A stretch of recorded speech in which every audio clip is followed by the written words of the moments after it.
When was the last war between Britain and France? Is a question I asked in a previous video, and after talking for ages, about French politics and Anglo-French relations, I eventually came clean and told you it was World War II. You may remember that in 1940 the French and British had been allies and had been waiting for the Germans to attack, and by crikey did they attack with a blitzkrieg, and it was all over embarrassingly quickly. France was overrun by Germans, and the situation changed between the French and the British really quite dramatically and quickly. The French government collapsed, a new government was formed under Marshal Pétain, and its new capital was Vichy. And the French controlled the southern part of France, whilst the Third Reich the northern part. The war between Britain and France itself broke out aboard the Surcouf, which was a huge submarine. You see, after France had been overrun by tanks and troops and stuff, the Navy, the French Navy, went, ah! And those on the Atlantic seaboard fled towards Britain and were in many British ports, and those on the Mediterranean seaboard fled towards Africa, particularly North Africa. And the British thought, but what happens if the French sign some sort of peace treaty with the Germans and then start cooperating? Presumably the French High Command will say that the French ships should come back to France, and then they'll fall almost certainly into Axis hands and we'll have to fight the whole of the French Navy, and it's a pretty big and powerful navy. We want to prevent that, and so they seized the vessels in one very well coordinated, swift, simultaneous operation in all the ports around Britain, and it was almost entirely successful.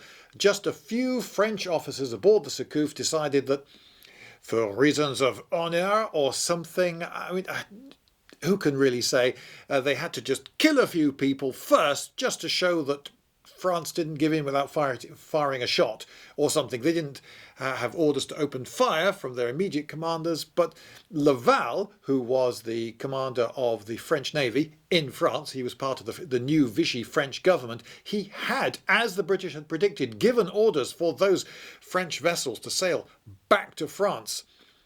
So it seems that the British had acted just in the nick of time. And in another video, I told you about the actions in North Africa, particularly those at Mers el-Kebir, a large port in North Africa where the French had many warships, including some pretty big, powerful battleships. And it was a semi-botched operation. The hearts of the British officers weren't really in it. They didn't want to fire on the French. Many of them had been working until quite recently alongside the French and had personal friends on those ships. And they found the whole thing rather distasteful, and so they went about it in a rather half-baked manner. And so not all of the French fleet was destroyed. Some of the ships escaped, some of them damaged. I also talked about a raid on Dakar. Now, Dakar was in French Western Africa, today Senegal, and it was a very useful port on the west coast of Africa that could threaten shipping in the Atlantic. And the Richelieu was a very powerful modern, it was actually so modern it was only about 95% finished, battleship, and the British had a go at it, but they didn't manage to destroy it, but they did manage to at least immobilise it for a fair old while. Now, Laval. If there is a villain of this story, and does this story really need a villain? Should we talk in terms of villains in history? Well, I don't know that he was literally moustache twirling. He was chain smoking, if that helps you picture him as villainous. He definitely hated the British, and he did this even before the war had started. But now he was head of the French Navy, and oh, well, he'd lost half the Navy. They'd been seized in Britain, and others had been attacked in North Africa. So he had another reason to really hate the British even more than he previously did. 1 week after Mers el-Kebir, a meeting of the French Full National Assembly, all 649 of them, was called. Now, Dakar was, it turns out, a very persuasive chap, and he managed to persuade all but 80 of the voters in that assembly to vote themselves out of existence. Yes, the National Assembly voted itself. This is rare for a democratic body to vote itself out of power, but It did, and that was the end of the French Third Republic, which, I hardly need tell you, had been formed in 1875. And there was to be no Fourth Republic, which you might find mildly surprising, because you would have thought that perhaps the French would have wanted to go in for a bit of one-up nationship and say, oh, to the Germans, you're just on the Third Reich, just the Third, we are on our Fourth Republic, it's still, Third Reich, it's not so bad, but we are on our Fourth Republic. But instead they went for l'État français, the French state they brought in, and their marketing department did a strange thing. They came up with the idea of dropping the old slogan of liberté, égalité, fraternité, freedom, equality and brotherhood, and they replaced it with travail, famille, patrie, work, family, fatherland. Now, I think I want to say a bit about fatherland, because if you are British, the term fatherland sounds ever so sinister. I haven't researched this, but I imagine that most countries refer to the motherland. There's Mother Russia, isn't there? And the British, though we don't use the word much, it's motherland. We would use Albion or Blighty or some other term more readily, but a motherland, it's where you were born, right? And birth is, of course, associated with mothers, and it nurtures you, it feeds you, it protects you, it brings you up, it educates you, it's motherly towards you, and you can imagine loving the motherland, whereas the fatherland... Now, I know that if you're Swedish, for instance, you have a fatherland, you've been brought up with a fatherland, and so it presumably sounds completely normal to you, and you never thought of it this way. But if you're British and you hear the fatherland, oh, straight away you think, oh yeah, Germany. And the fatherland to us sounds like that thing that gives you your orders. Patrie.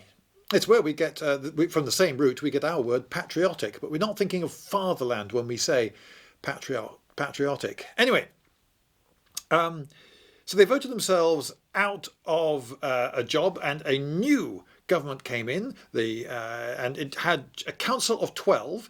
Marshal Pétain was the head of state, with Laval as his deputy, and the 12... Well, I think it's worth mentioning that there wasn't a single one of the 12 who was pro-British. I wouldn't say that they were all anti-British, but none was pro-British, and quite a few of them were definitely anti-British. Now, one of the problems that this new government had was that they had quite a big empire. The French still do actually have quite a big empire. And they signed an armistice with the Germans that limited them to 100,000 troops to defend that empire. Now, that might sound like a lot of troops to you, but it was a big empire widely dispersed around the world, and 100,000 troops get spread really thinly very quickly over that sort of area. So what the French wanted was, well, permission to have an awful lot more troops to protect their empire from, well, the British. So they needed some sort of bargaining chip. What could they do to,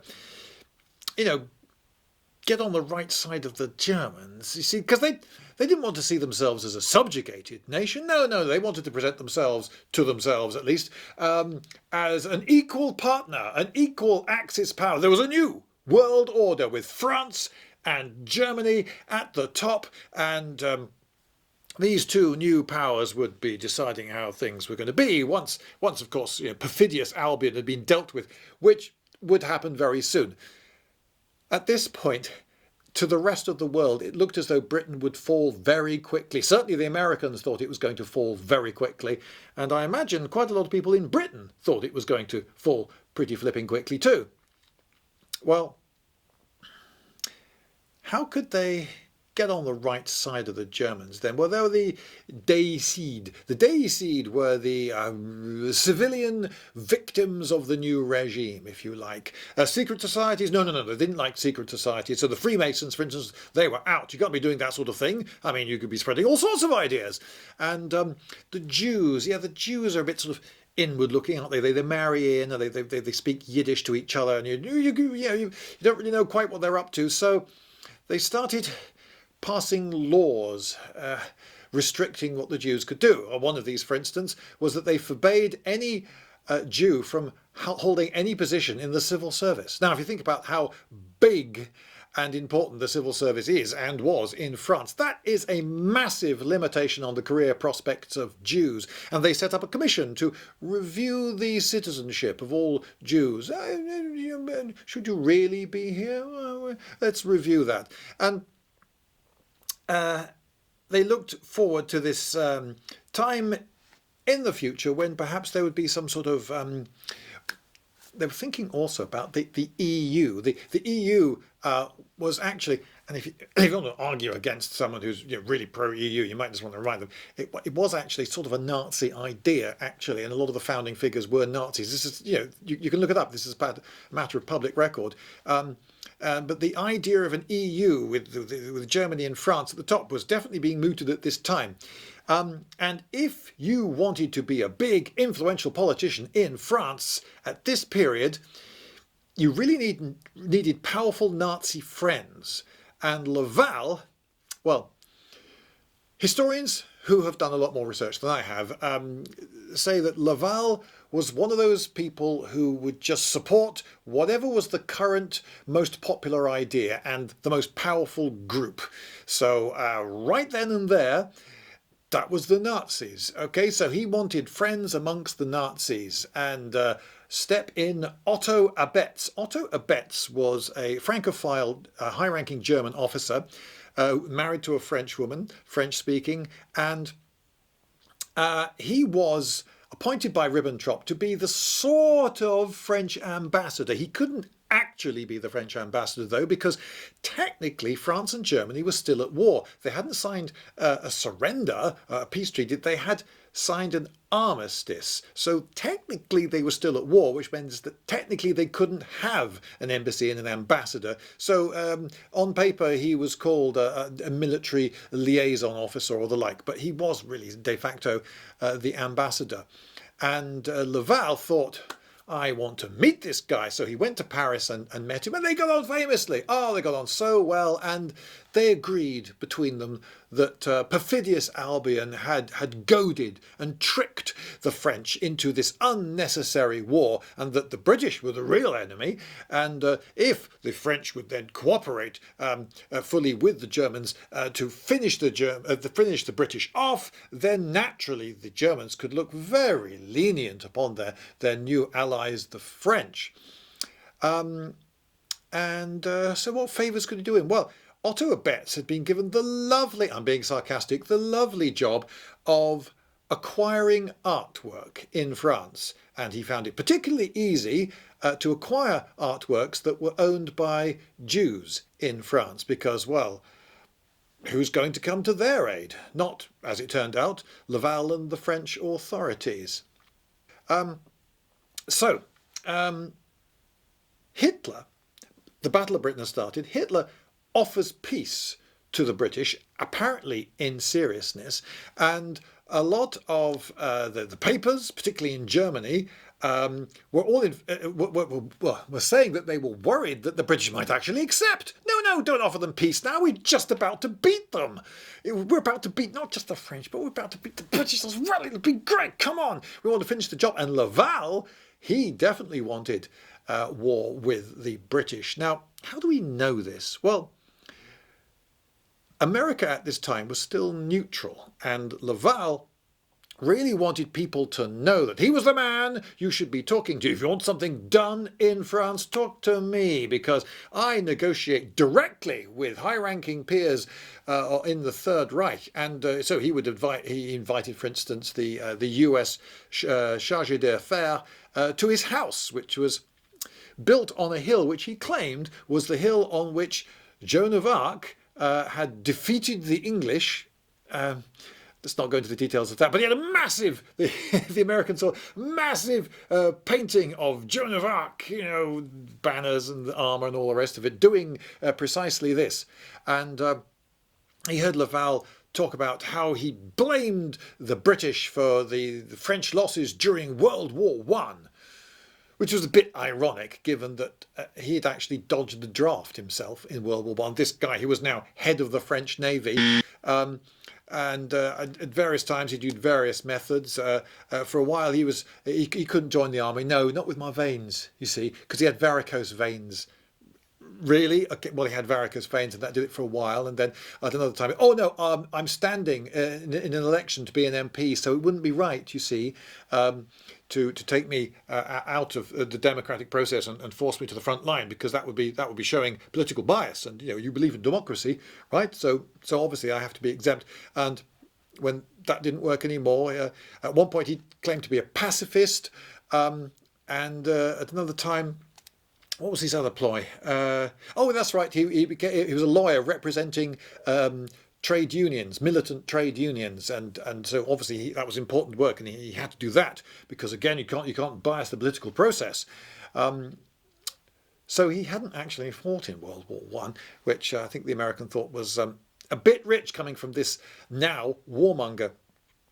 Now it was a weird legal situation at this moment, because technically, as I say, France and Germany were still at war, but Germany was also at war with Britain, and France was now at war with Britain. So France was now simultaneously at war with its new ally and its previous ally. Way to go, France. Anyway, this was the situation when the British decided to raid Dakar, that port on the west coast of Africa that was potentially threatening Atlantic shipping. And I shall be telling you about Operation Menace, which did not go to plan, right after this.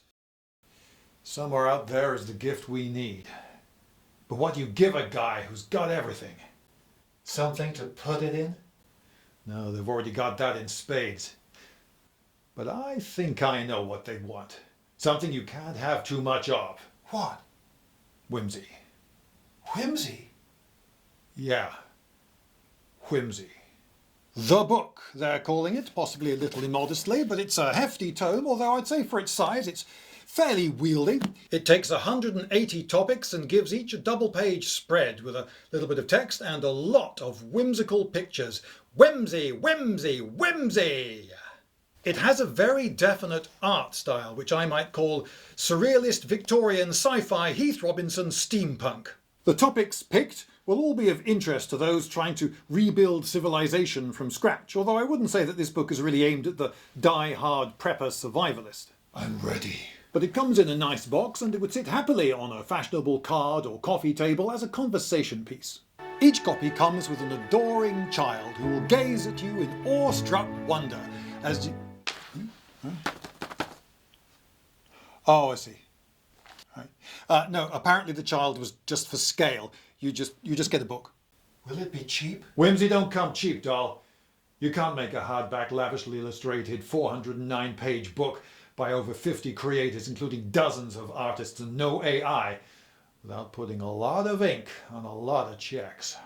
I was intrigued to find instructions for making your own penicillin. I don't know how wise that is to try, but the ingredients seem to be potatoes and orange peel, and I think I can manage that. Can that be right? Oh well, maybe I shall give it a go one day, for science. And for those who like a quest, there's a hidden one of those. I know nothing much about it, but I do reckon that these symbols on many of the pages and this non-standard eye chart have something to do with it. So, look in the description and you'll find there a promo code that will get you 10% off. Gambia. That's right. I said Gambia. It's a very small place, only about 30 miles wide. Really, it was a trading station on the coast and just a little bit of hinterland feeding it up one river. And if my schoolboy A-level geography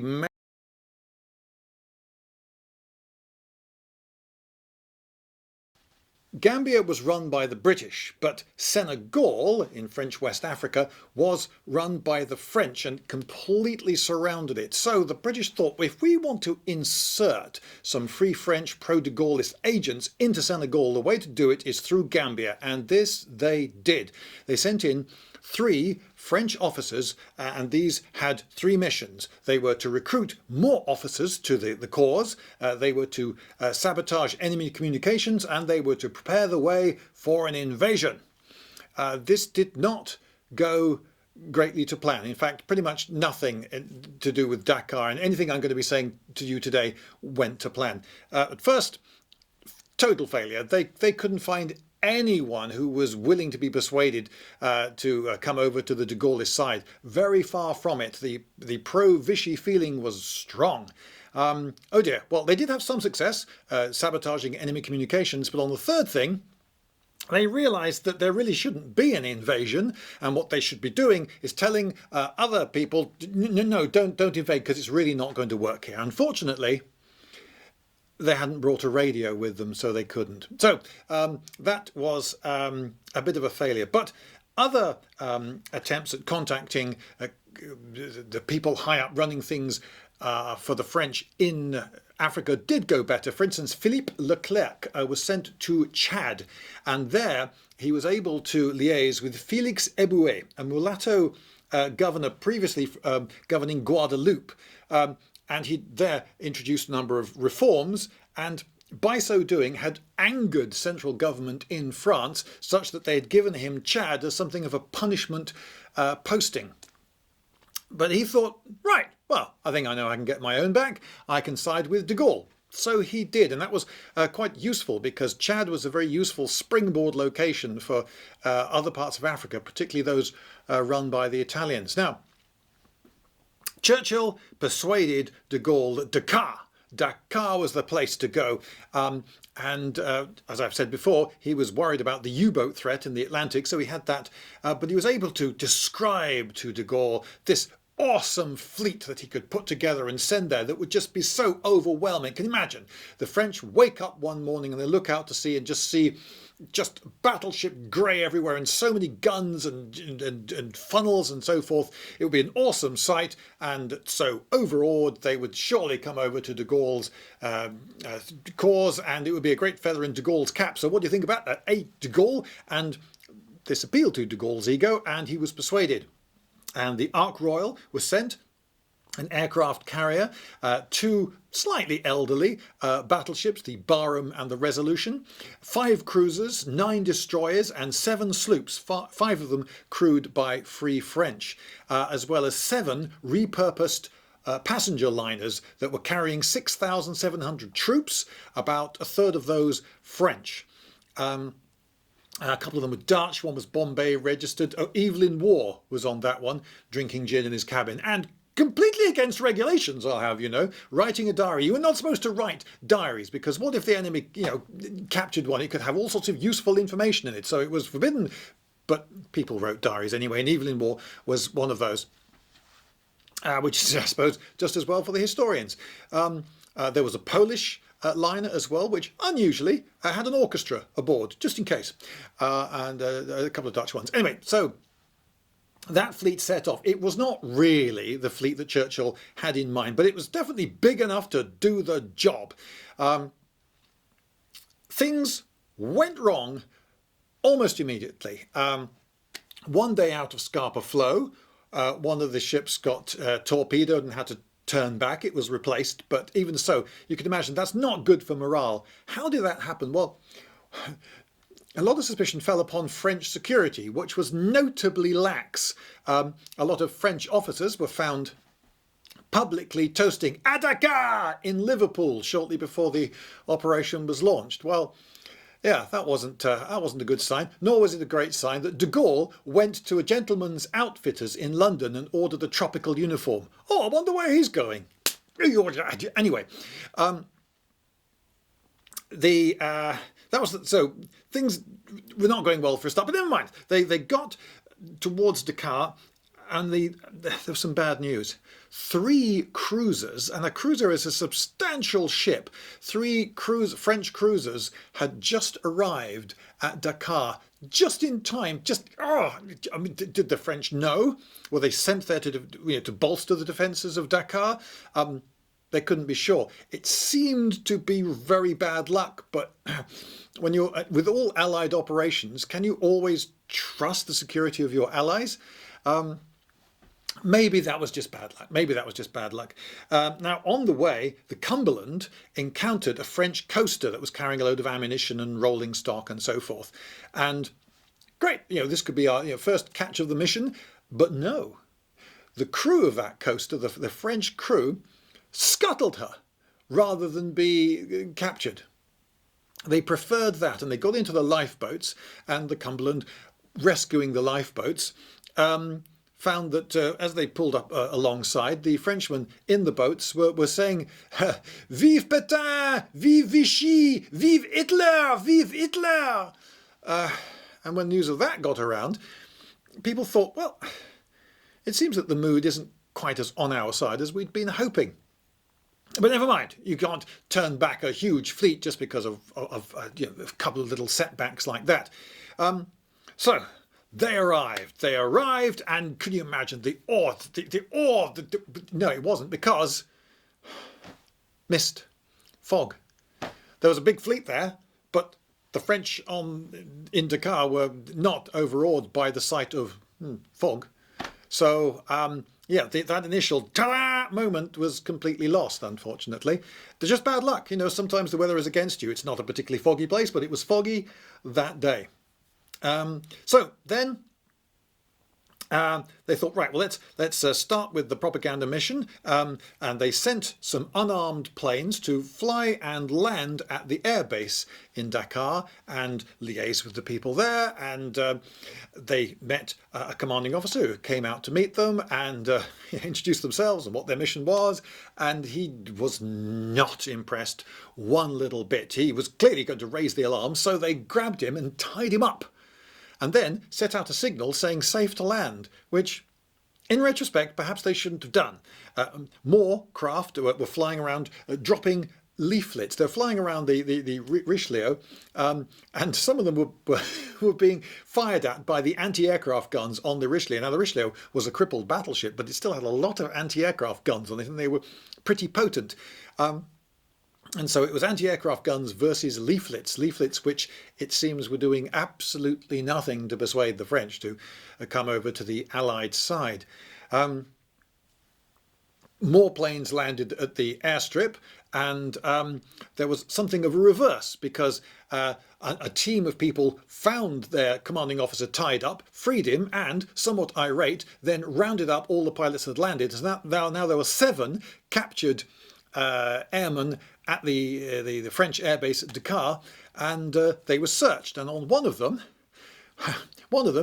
great security guys, one of them was carrying a list of de Gaulleist sympathisers in Dakar, which included the mayor, and those sympathisers were smartly rounded up and thrown into the stinkiest cells of the local prison, ones normally reserved for the natives.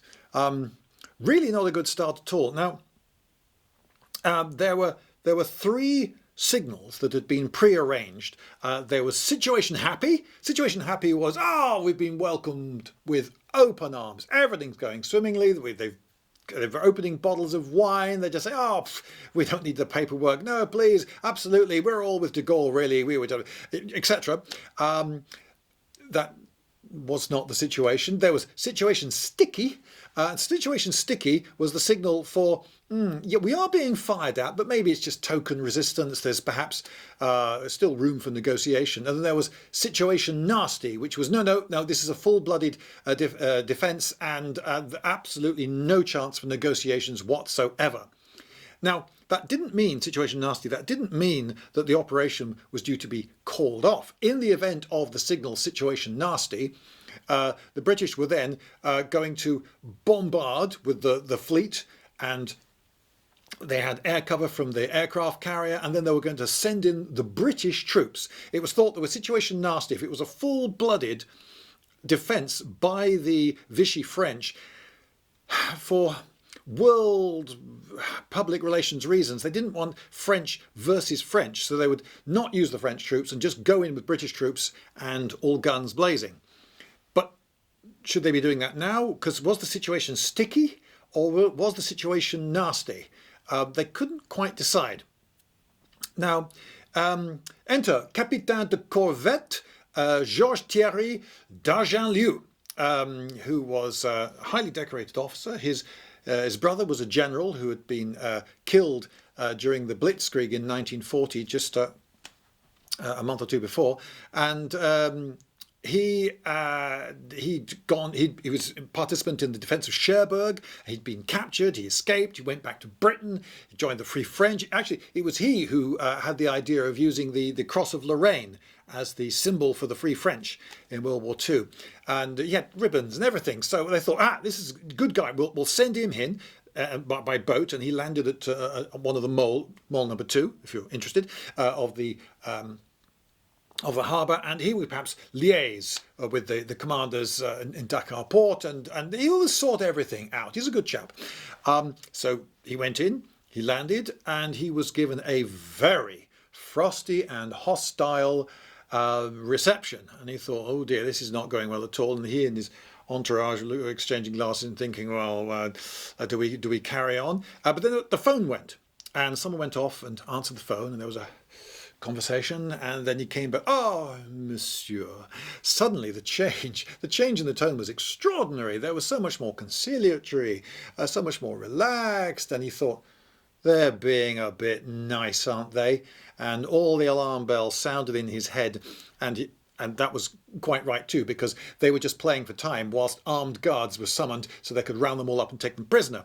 So, believing this to be the case, he decided that the thing to do was to swiftly kick his opposite number smartly in the gonads and then jump in the boat and go for it. And if there were a film made, they're not going to make a film of this, but if there were a film made of this, then there'd be at least an exciting boat chase at this point, with lots of fire coming in from the various ships and port installations. But they got away only by the skin of the teeth, though, and Georges was wounded, alas. Next thing, de Gaulle noticed that there were big yellow spumes of water splashing about the place, and these were shells, French shells, being fired by the coastal batteries at him, and they had dye in the shells, and that caused a very visible yellow spume, so that the gunners could recognise their own fall of shot. And none of them was hitting him, though. So he then had to decide: are they just firing as a bluff, not intending to hit me, or are they just missing? It's so difficult to tell with French gunners. Anyway, Cunningham, seeing that the ships of his fleet were being fired upon. This, by the way, Admiral Cunningham, who was aboard the Barham, is not the Admiral Cunningham that I mentioned in the previous video, who was commanding the fleet in Alexandria. This is a completely different Admiral Cunningham. I know, they should, for historical ease, they really should only employ admirals with different names. But anyway, Admiral Cunningham was being fired at himself. His ships were being fired at, and he issued a signal to Dakar saying, unless you stop firing at me, I will regretfully have to return fire. And in reply to that, they told him, well, if you want us to stop firing, you should retire 20 miles further away. Anyway, he had his ships move around a bit, which is challenging for a French gunner. And in the next hour, the French hadn't actually scored any hits, and he regretfully started returning fire. And his fleet had considerably more firepower than the French shore batteries. However, the French shore batteries were still quite significant, and they were very difficult to knock out, partly because of the fog, which was interfering, of course, with visibility, not just from the ships, but also from the air. Now, the Richelieu only had one turret still working, with four 15-inch guns on it, just socking enormous, powerful, scary guns. As well as its more minor armament. And one 9.4-inch shell did hit the Cumberland, and it was a very lucky hit. Now, it's in the nature of naval warfare. Ships are very, very big and well-armoured quite often and complicated, but you take a hit in just the wrong place and it can cripple you. And the Cumberland, by this one shot, was so badly damaged it had to limp to Gambia for repairs. Then the French, underwater, they sneaked out the Percé, which was a submarine, and it went on a torpedo run, attacking the British fleet. But it was pretty much immediately spotted, and a 6-inch gun put a hole in it, and then a destroyer dropped a single depth charge and it surfaced and surrendered. And most of the crew was saved. Now, de Gaulle, at this point, was rather appalled. They're still firing at us. And he kept radioing, saying, you know, cease fire, please, cease fire, we come in peace, etc., etc. But the replies he was getting, what do you mean, de Gaulle, this is your fault. That's why the British are here firing at us. So he got nowhere with them. His negotiating style was to keep saying, oh, we come in peace and what have you, but constantly threatening them with a stick, and the stick was British. It was the British fleet with its aircraft carrier and its big guns that was going to blast them to smithereens. And well, it clearly wasn't the approach to take, and wasn't at all well received. Now,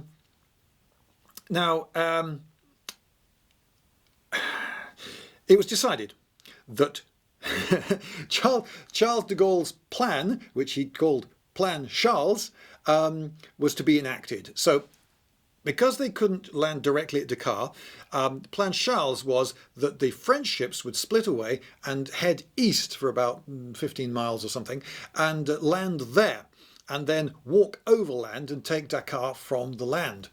And so off his ships went, but they went off into fog. Now, almost immediately, the French spotted this in the gap through the fog. They had planes of their own flying around. They had Curtiss Hawks, actually. They had a lot of Curtiss Hawks, which was an American-built plane, which at this stage in the war was actually a pretty useful fighter aircraft.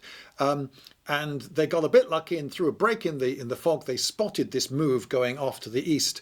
And they summoned up a force to deal with it. This included the super destroyer, super fast Audacious, or l'Audacieux, and 3 cruisers that had just slipped in, and a light cruiser and a sloop. So this is a cruiser is a substantial ship. Unless you're a battleship, you will be afraid of a cruiser, and you should be very afraid because they have substantial guns. They might only be 6-inch guns, but that'll put a big hole in an ordinary ship. And in a troop liner, yeah, that'll wreak havoc. So he was in significant danger. Those, of course, ships heading out to intercept had no idea that General de Gaulle was actually aboard. But General de Gaulle was in genuine danger. He could have been killed. But he wasn't. The Australia, crewed, as you might imagine, by Australians, spotted l'Audacieux and signalled to it, saying, turn back or we'll all be forced to sink you. The trouble was that none of the crewmen aboard the Australia spoke any French. So the replies were just gobbledygook. But there was an English midshipman aboard, not high ranking or whatever, but he had some schoolboy French, and he had a French dictionary, and he was able to get a message across to them. Yes, turn back or we will sink. You had to look up the word sink. I mean, it's not one of the first words you get taught at school, is it? And that got sent off, and the reply came back. Jamais? Jamais. What's jamais, Bruce? Do you know what jamais is? Jamais. Oh, jamais. It means never. You sure? Yes. Right, open fire. And he was somewhat nervous about that because it was a while since he'd done any French at school. But yeah, it does mean never. And within a very short time, the French ship was just reduced to a burning wreck from bow to stern, which was pretty scary. But they were able to go in and start rescuing the crew. Only start, though, because then the French shore batteries started firing at them, so they were forced to break off their rescue attempt and retire. And I'm sure this must have led to quite a few fatalities. Now, the Cunningham wanted to... Right, okay, so now... Cunningham was trying to contact de Gaulle all the time as he sailed away on to do Plan Charles, and he had the very latest thing. He had a bit of wizardry, the latest Royal Navy high-tech thing. It was called a scrambler phone. Now, in this, you could speak into it, and it would scramble your voice into a load of gobbledygook, so that if the enemy intercepted it, they just get a load of gobbledygook. It would then be picked up by someone who had a similar set that would descramble it, and so without any need for coding or delay, you could just talk to someone, secure in the knowledge that the enemy wouldn't know what you were saying. There were problems, however. There were a number of problems. Problem number one they discovered was that whilst using the scrambler phone, despite many attempts to alleviate this problem, adjusting aerials and so forth, they just couldn't get it to work. All the other communications equipment on the ship had to be shut down, and it was on his flagship, and he was trying to keep control and contact with his entire fleet. So it was a major cost to have to shut down the whole system just to have one telephone call with de Gaulle, who was on the other end of the phone. The second problem was de Gaulle on the other end of the phone, who wouldn't flipping shut up, and he was saying, "Oh, I'm going to do this. Oh, I can see this, and I'm going to do that." And he was not sticking to just absolutely essential messages. And because he wouldn't shut up, they ended up just saying, "Right, fine, shut the whole system down. We're not going to use the scrambler phone." It was a nice idea, but it's not working. Okay, third problem was to do with human nature. You see, the coding men aboard the Barham. They knew their job. They were highly trained, and they were trusted to just decode all the messages coming in, which would of course include duplicates of what de Gaulle had to say, the essential stuff. But they were well-trained signalmen, and they had all sorts of signals coming in from all sorts of ships, and any one of them could be very important. So would you, if you were a signalman, would you think, I must spend the next precious minutes decoding this that has just come through, despite the fact that I know full well that this will have come through by scrambler phone, and by the time I get there and say, latest message, sir, they just say, oh yeah, we got that 20 minutes ago by scrambler. No, so those got put to one side, and they prioritised other messages. So this introduced a lag of about an hour, which meant that the fleets got so far apart that by the time Cunningham had any idea of where de Gaulle actually was, he was far too far away to offer any help. And so Cunningham just said, well, okay, right, fine, you're on your own. And he signalled, fair enough, you're on your own. Now, there were other problems on the Barham. It was quite an elderly ship. It had been refitted though, and it had some fantastically good gunnery stuff. The gunnery fire control system was bang up to date and wonderful, but they couldn't really use it properly because of the fog, and the spotter planes kept getting chased off by enemy planes. But that could have been good. And the other thing that had a brand new plumbing system which delivered piping hot water, or you could have boiling water or boiling water. That was it. That was all it gave you, which, as you could imagine, on a hot day in the tropics, and when you're going to be doing a lot of fighting and firing guns and they generate heat, was not appreciated. But anyway, but it had been refitted, so that's nice. Now, he was able to signal that there were cruisers on the way. At least he knew of two of the cruisers that were on the way to intercept de Gaulle, but de Gaulle was on his own now, and he found that his first attack wave, his Fusiliers Marins, they were just pathetically tardy. He was quite appalled. He thought that the Legionnaires that he had ready to follow up, they had a bit of a land, he thought, but the first wave sent in was incredibly slow and unenthusiastic. They went up against a couple of machine guns and one mountain gun. The mountain gun scored one hit on one of the sloops, and then the return fire of 5-inch guns completely just annihilated. Can you annihilate a lighthouse? Completely destroyed, completely turned to matchwood a lighthouse that was next to the gun, and the gun has just fled. Other Senegalese riflemen from a range of about 300 yards fired a few shots, and then they fled. But then the boats that were going in to the attack 300 yards away, having encountered a bit of desultory rifle fire coming from the shore, from men who were now running away, turned and retreated. And he, de Gaulle's thinking, wow, I've not got the highest caliber troops here. Things were not going well. And The Vichy ships, meanwhile, the Vichy ships, remember the three cruisers and all the rest of them, they got to within 1,500 yards of de Gaulle's ships. And if they'd engaged, it could have been absolute carnage. But they received a message from the Richelieu that the l'audacieux, had been blown to smithereens by the Australia. And that caused the cruisers to go, wah! And they all turned and they fled back. So at this point in the story, you've got all the forces of both the Free French and the Vichy French running away from each other. So what happened next? Churchill was brought up to date, and he threatened Boisson, who was the commander of Dakar, with fearsome retribution from His Majesty's ships if Boisson didn't surrender. But Boisson was having none of it. Now, what he wanted to signal was merde, because that would have been a historic reference to the reply to a call to surrender given to the Old Guard, the French Old Guard at Waterloo, who famously said merde. But he was persuaded not to send that because, well, once it was pointed out to him that, if you remember, the Old Guard then got very soundly defeated by the British, so it didn't augur well. So instead he just said that he would fight to the last. Now, Churchill at first was thinking, should we call it off? Because when he heard the first few things that had gone wrong, he got the shakes. But it was actually the local commanders who said, no, it's all right, we're still in command, we've got the resources, we can do this. And then that flipped a few times over the next couple of days.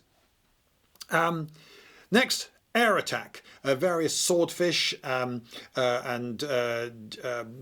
skuas were sent in. They tried to bomb the Richelieu, but even a 250-pound bomb, when it was hitting a deck 8 inches thick, the Richelieu had an 8-inch thick armoured deck, and they scored hits on it, but might as well have dropped house bricks on the thing, said the squadron commander. It caused a bit of damage, but there was no penetration. It was just largely surface damage.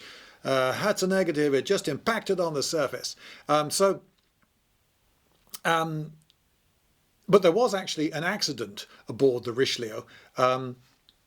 After a while it was down to 2 guns, but that wasn't as a direct result of British attacks on the Richelieu. There was an accident involving the charge, the propellant, inside the turret, which killed, I think, 1 man and knocked out 2 of the guns. So it was down to 2 guns after a bit, but even so, the Richelieu proved quite a tough nut to crack, and its anti-aircraft guns were effective enough to make the pilots have to dodge this way and that. So it meant that their bomb aiming was really quite inaccurate and ultimately not very effective. Other planes attacked the coastal batteries, but again, rather indecisive results.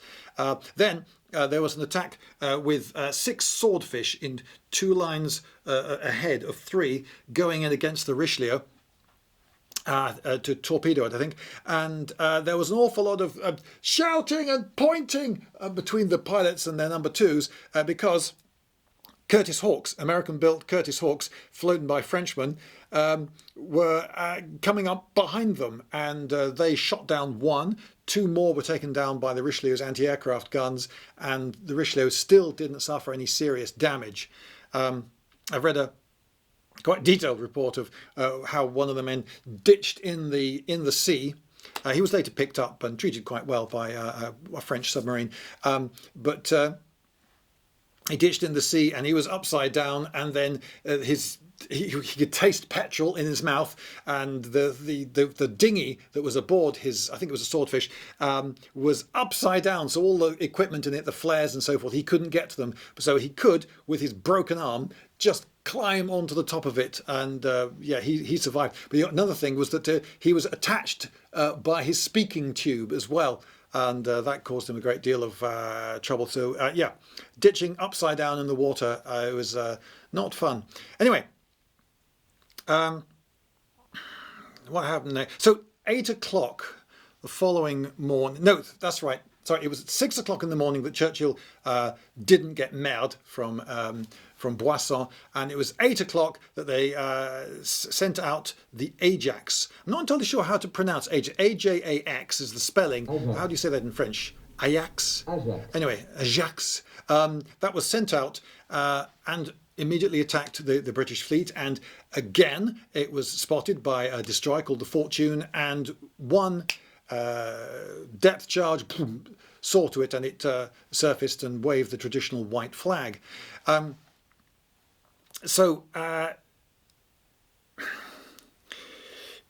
This was significant. This was significant because before they sank it, they went aboard and searched it. They rescued the crew, and they went aboard and they found aboard that submarine a rather important document. It was a message from Laval, head of the French Navy in France, and it made clear that they were to use a very particular code. It was a code that was readable by the Axis powers. So he wanted the Germans to know. And this blew any claim of Vichy neutrality absolutely out of the water. It was quite obvious now to the British that Laval and the Vichy government were in fact collaborating with the Nazis. Yes, so that was a very significant thing. And anyway, the French destroyer called the Hardy was sailing around, thickening the mist with smoke of its own, which made everything for both sides so much more difficult. But of course, it was the huge stick that the British were wielding that was most inconvenienced by this blasted smoke and fog. The Royal Navy could outrange, with its really big guns, it could outrange the coastal batteries. So you would think, well, they would just hang back and they would just blow the coastal batteries to smithereens. But they couldn't do this because by the time they got that far back, they couldn't really see what they were doing. But that was okay, because they would send spotter planes forward, and they would report fall of shot, and it would be we've done this 100 times in practice. What could go wrong? Well, unfortunately, the Curtiss Hawks flown by the French pilots were flown really quite enthusiastically. One of them dived through an absolute hail of AA, shot down a walrus spotter plane, and then crashed, and all men on both aircraft were killed. They kept chasing off the spotter planes, which meant that the gunners were effectively mostly blind, massively reducing the effectiveness of the 15-inch guns, which meant that the British then had to come in close. But if you come in close, then you end up within range of the coastal battery, and you've lost your big advantage. The Barham did actually get hit several times, but it was thickly armoured and everything just went donk. There was one casualty, but that was a ship's rat, and I don't think anybody cared. So, now then, this day, we're living in the age of radio, of course, so word can be moved around very quickly. So word is sent from Dakar, reaches the government in France, which is then able to give orders to bases in France and in North Africa to attack Gibraltar. A retaliatory attack with 40 bombers hit Gibraltar. Now, 40 might not seem a lot. Later in the war, we hear of 1,000 bomber raids, but they were something new and terrifying. At this stage in the war, a 40 bomber raid, that was a substantial raid, and it was far more effective than the earlier raids on Gibraltar that had been launched by the Italians. Not a huge amount of damage was actually done, but it was a sign. It was a retaliatory sign. Watch it. You do this to us, and there are places in the world that we can hurt you. You don't want to lose Gibraltar. And they attacked again the next day. There are about 20 civilians killed, one tanker sunk. Again, the casualties wasn't the thing. It was simply the spite. Really, was the message. Now, the British then started shelling Dakar with 15-inch guns. Personally, I think that was a big mistake. I don't know of instances in history where this sort of bombardment actually gets you the results you want. If it's a military aim, you're trying to knock out enemy guns and so forth, then yes, that's sort of legitimate, and you can see that you have an objective.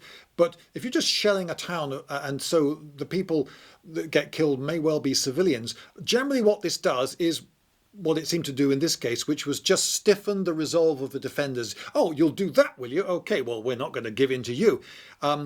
So that was a mistake, and it caused a huge amount of heat on the barroom. If you remember, they couldn't get cold water. The officers in the mess room were drinking gin and incredibly hot water, which was a bit grim apparently. Anyway, there was the extraordinary sight on the barroom of stark naked sailors coming out of the turrets to get some air and dousing each other with buckets of seawater and pulling their unconscious comrades out of the incredibly hot turrets and then dousing them with seawater, reviving them, sending them back in, repeat, and sometimes occasionally doing a bit of token wringing out of sopping wet uniforms, wet, absolutely drenched with sweat before any seawater was involved.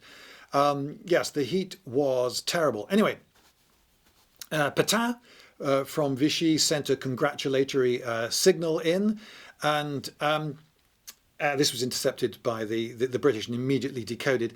And de Gaulle came back, took a little boat, came back to the Admiral's flagship and met their Generals Irwin and Spears and, of course, Admiral Cunningham. And it's funny the little details that get recorded in history, isn't it? So there he was very tall and very sort of haughty, and he was smoking, he was a chain smoker, and he just kept knocking ash onto the immaculately scrubbed white floor, much to the very obvious irritation of the officers present. And people kept offering him ashtrays, and he would just ignore them and just tap his ash onto the floor and carry on. He suggested blockading Dakar, but that was out of the question. Something I should have mentioned. The fact that Operation Menace happened at all is pretty extraordinary, because this was during the Battle of Britain. So you can imagine every single aircraft, every ship to stop an invasion fleet and defend the Channel was desperately needed. And so to send a force as substantial as this, not as big as they'd hoped, but this was how much they felt they could spare. And it was big enough to do the job, although those 3 extra cruisers made it rather more difficult. So it's remarkable at all that this operation was happening during the Battle of Britain. It was a heck of a risk, but it was thought worth it. And although it would have been far more worth it if some degree of surprise perhaps had been achieved, a blockade was out of the question. There's no way the British could spare a fleet, including an aircraft carrier, just hanging off Dakar on the off chance that the French in the town change their mind. Meanwhile, it would be an absolute magnet for German U-boats. They were needed in the Mediterranean. They were needed to defend the Suez Canal. They were needed. So that was out of the question. But de Gaulle, no, you can blockade it, tap, tap, tap, tap. And Churchill was very puzzled. He couldn't really understand, why has this not happened? Why is this not easy? This should have, you had easily enough forces to achieve a victory here. But he was wise enough to give the local commanders their head and let them make the decisions. Well, the following day, they thought, well, I'll give it another go. And the following day, at least most of the fog cleared. And so there was reasonably clear gunnery. But it was the same problem again. They would go in, and then the coastal batteries would open up. They would pull back to a range that suited them. But then their spotter planes would be chased off, and they wouldn't be able to really see what they were doing. Repeat. And let's just say that the results were very indecisive. Now, the Beauvaisière. The Beauvaisière was another submarine, another French submarine in the port, and the captain of that decided, right, he was going to get revenge for the 2 other submarines that had been lost in this engagement already. And he sneaked out, and he had 4 torpedoes lined up, ready to go. Now, he had been working with the British in the past and knew their signals, and he saw one of them signal Blue 7. Blue 7, he knew, meant that they would all then come into line for coastal bombardment. And sure enough, they responded in just the way he thought, which meant that he was able to get his submarine in exactly the right place to torpedo them. He knew It does strike me as odd that the British hadn't changed their codes, frankly, but anyway, seems that they hadn't, or at least those ships hadn't. And he launched all 4 torpedoes. These were spotted very quickly, and the British ships combed. That is to say, they turned to face, presenting much bigger gaps and a narrower target, and were able to steer between the torpedoes, or at least between 3 of them. But the Resolution got hit and took damage to the boiler room, which halved its speed. Now, I think 1 man was killed. In terms of casualties, not significant, but a crippled or semi-crippled battleship, that was a major loss to the war effort. So Churchill, when informed of this, realised that the costs of this operation were going up and up much more rapidly than had been anticipated. The Béziers, by the way, the British thought for a moment that they destroyed it, but it got away. Anyway, Churchill thought, right, okay, it's clearly not. This is when he decided, fine, we'll call it off. The British had suffered just 20 dead. The Vichy had lost 166 dead and 340 wounded, most of those African natives. And on the way back to Britain, there was a lot of heavy drinking in the mess rooms, and Evelyn Waugh reported that there was a new song being sung that went something like, we went to Dakar with General de Gaulle, we sailed around in circles and did bugger all. Hey, more gins. Oh, wow, this is hot. Anyway, oh, he wasn't on that ship. One of the other ships, by the way, in the fleet that went took part in Plan Charles, had 10 women aboard, and I know that 7 of them, at least, they're all nurses, and subject to great speculation amongst the fleet. Who are those women he's got with him? But 7 of them were British, frightfully upper class adventuresses. It was a different age. Anyway, you could imagine that the Axis powers propaganda machine really kicked into gear. Photographers and cameramen were sent from France down to Dakar to record everything, and the French newspapers just published picture after picture. For the next 6 weeks, they published loads of pictures. They really milked it for all it was worth. Meanwhile, the British press was utterly scathing. Major blunder, ran one headline. Lowest depths of imbecility, said the Daily Mail. And Laval was, overjoyed, because, you see, he was able to say, and to everyone, including, of course, the Americans, Laval loved talking on the phone in the presence of people, like an American high-ranking attaché or something, and sometimes he'd even get them to listen in on the other line. So, yeah, I'm the man to deal with. Yeah, he was talking to his Nazi friends, and he was now able to say that he had a bargaining chip, you see, because now France could prove that it was definitely contributing to the final downfall of the English. So, now then, about those 100,000 troops, could we have maybe a few more to defend our empire?